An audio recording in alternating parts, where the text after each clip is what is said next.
Το τουρνουά ποδοσφαίρου που διοργάνωσε η Πλαίσιο Computers πραγματοποιήθηκε την Παρασκευή 18 και το Σάββατο 19 Ιανουαρίου στην πλατεία Ταχυδρομείου στο κέντρο της Λάρισσας. Η πλατεία ήταν ειδικά διαμορφωμένη για να υποδεχθεί τον κόσμο που έσπευσε να δηλώσει συμμετοχή για τη μοναδική αυτή εκδήλωση.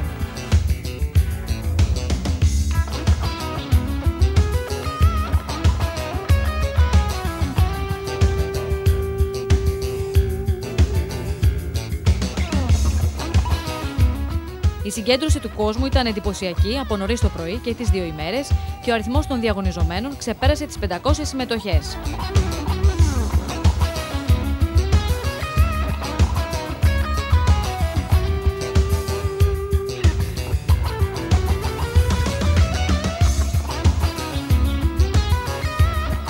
Το τουρνουά ποδοσφαίρου Pro Evolution Soccer 2008 διεξήχθη σε δύο γύρους. Όλοι οι συμμετέχοντες διαγωνίστηκαν στον πρώτο γύρο που πραγματοποιήθηκε την Παρασκευή 18 Ιανουαρίου. Οι νικητές του πρώτου γύρου πέρασαν στη δεύτερη φάση και διεκδίκησαν μεγάλα έπαθλα το Σάββατο 19 Ιανουαρίου.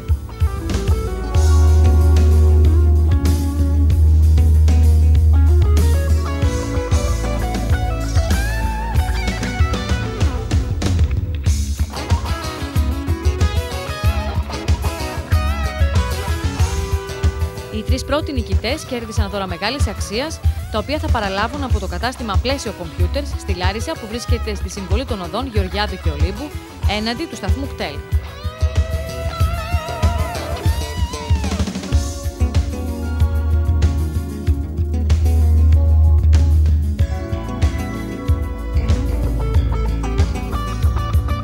Ο πρώτος νικητής κέρδισε έναν ηλεκτρονικό υπολογιστή Turbo X Gamer αξίας 1.300 ευρώ, ο δεύτερος μια κονσόλα Xbox 360 και ο τρίτος 3 παιχνίδια της επιλογής του από τη μεγάλη γκάμα που διαθέτει η Πλαίσιο Computers.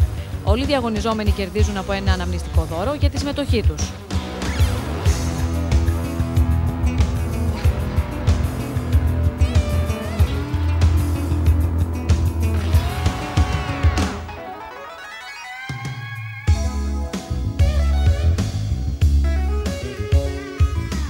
Μεγάλη έκπληξη για τους παρευρισκόμενους ήταν η παρουσία των βασικών παικτών της τοπικής ομάδας ΠΑΕΑΕΛ, Στέφανο Κοτσόλη, Ηλία Κυριακίδη, Γιώργο Γκαλίτσιο και Νεκτάριο Αλεξάνδρου. Αξίζει να σημειωθεί ότι η Πλαίσιο Computers είναι και μεγάλος χορηγός της ΠΑΕΑΕΛ.